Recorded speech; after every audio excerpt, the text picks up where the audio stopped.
तो अब जो त्रिपक्षीय युद्ध तीसरा राजवंश है राष्ट्रकूट है। और राष्ट्रकूट का एरिया बता ही चुके हैं, भौगोलिक जो आज का महाराष्ट्र है, महाराष्ट्र से लेके नीचे जो केरल तक का क्षेत्र है वहां तक राष्ट्रकूट अपना जाल बुन चुका था। और उधर थोड़ा तमिलनाडु तरफ में भी इसका मतलब कुछ जो भौगोलिक स्थिति था उस पर दबदबा बना हुआ था।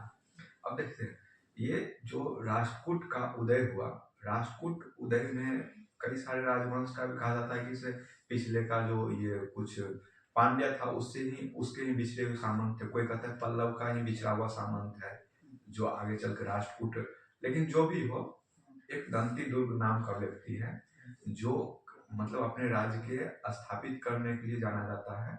और इसी समय में कहा जाता है कि मतलब एक जो राजसूय यज्ञ होता था उसी टाइप का यज्ञ वहां पे दक्षिण में करवाया गया था। और उसी यज्ञ में ये जो गुज्जर था उसके बाप दादों को द्वारपाल बनाया गया था, तो इसलिए वो सब चिड़चिड़ाया हुआ था। और इन दोनों में हमेशा गुज्जर और राजपूत में झगड़ा होते ही रहता है।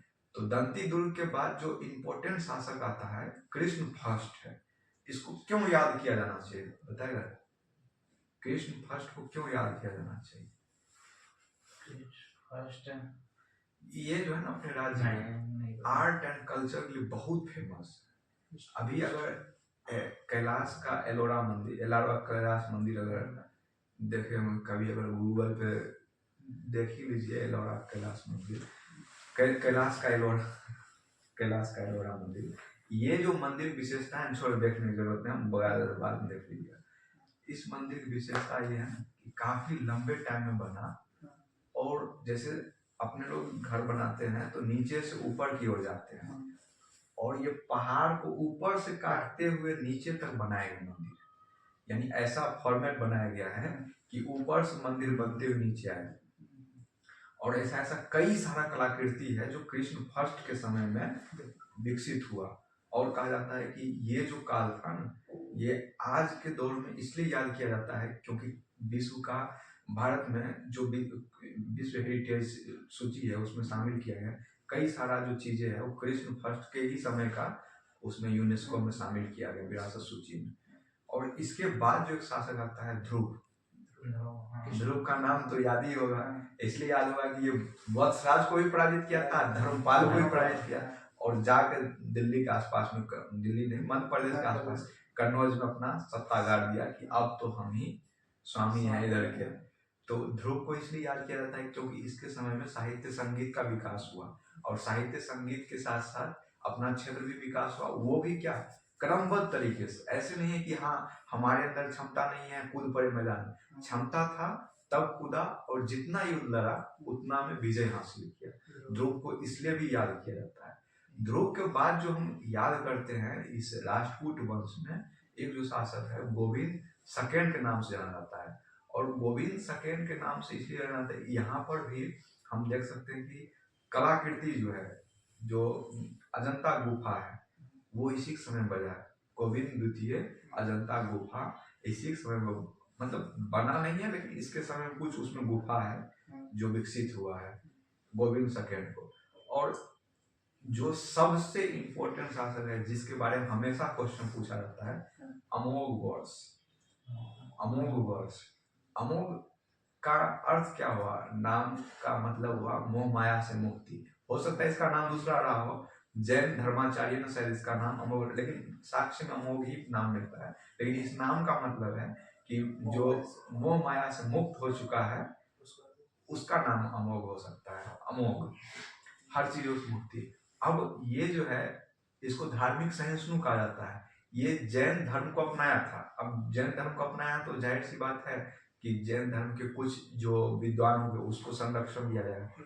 कन्नड़ भाषा का ये स्वर्णिम काल कहा जाता है क्योंकि ये खुद कवि थे, और ये कवि राजमार्ग नाम से एक मतलब ग्रंथ भी लिखे हैं। और इसके दरबार में एक महावीराचार्य नाम के जैन के स्वामी थे, स्वामी करें उनके आचार्य थे, वो थे। और वो एक मतलब इसे ग्रंथ लिखे, शायद गणित सार नाम था। और ये राज्य में जो जैन धर्म होता है उसका प्रसार के लिए बहुत सारा प्रयास किया, और अंत में कहा जाता है कि इसे जो अमोघ वर्ष था, जब करीब ये लंबे समय तक शासन, करीब 50 साल तक ये शासन, 13 वर्ष में गद्दी पे आसीन हो गया था और 50 वर्ष तक शासन किया अपने राज्य में। जैसे हम अशोक की बात करते हैं, अशोक का जो मगध साम्राज्य था कैसे डाउनफॉल हुआ, उनके बहुत ज्यादा भक्ति भजन हो गया, अहिंसक प्रवृत्ति, जैसे इनके पूर्वजों ने तो शासन अपने साम्राज्य को बहुत मजबूत कर दिया था। अमोघ भी बहुत कैपेबल था, लेकिन ये जैन धर्म के आश्रय में आकर के हिंसा करना छोड़ दिया था। अब एक राजा के लिए हिंसा धर्म होता है कहीं कहीं, जब तक आप दूसरे पे वार नहीं करेंगे तो आपकी शक्ति को कौन समझेगा। तो इसलिए अमोघ वर्ष 40 साल तो रहा, अपने शासक मतलब अपने साम्राज्य को उतना मजबूती नहीं दे पाया, जैसे पड़ोसी राज्य डरे रहते हैं उतना नहीं रह पाया। समझ ले कमजोर है, कोमल शासक है, और शायद यही इस राजवंश का अंत का कारण बन गया।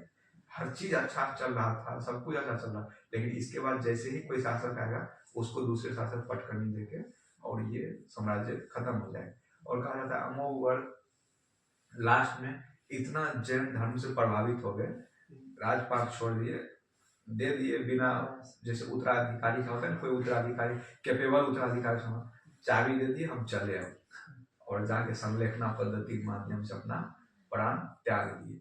तो अमोघ वर्ष को किस किस चीज के लिए याद किया जा सकता है? एक तो साहित्य के लिए, कन्नड़ भाषा का स्वर्णिम काल, उसके बाद सहिष्णु राजा, जैन धर्म को इन्होंने स्वीकार किया, महावीराचार्य इनके यहाँ आश्रय कवि थे और जो जैन धर्म से संबंधित थे, और ये खुद एक ग्रंथ लिखे थे कवि राजकुमार, आप देख लीजिए एक बार, राष्ट्रकूट।